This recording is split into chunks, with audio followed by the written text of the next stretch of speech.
Hey guys, in this video, I will show you how to convert a Replit AI web app into an APK file. All right, let's begin. First, open Replit and find the app you want to convert. Once you've opened it, make sure it is published. Then click on Republish to get the app's URL. Copy the link to your app. Next, head over to the website median.co. Paste the copied URL into the provided box and name it whatever you like. Now, click on the Build button. Once the build process begins, it might take a few minutes, depending on the complexity of your app.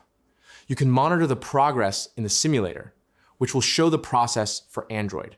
After it finishes building, click Build and Download on the left side.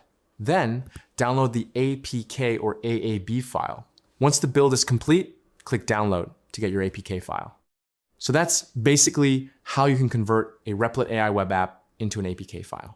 That's it for this video. Thanks.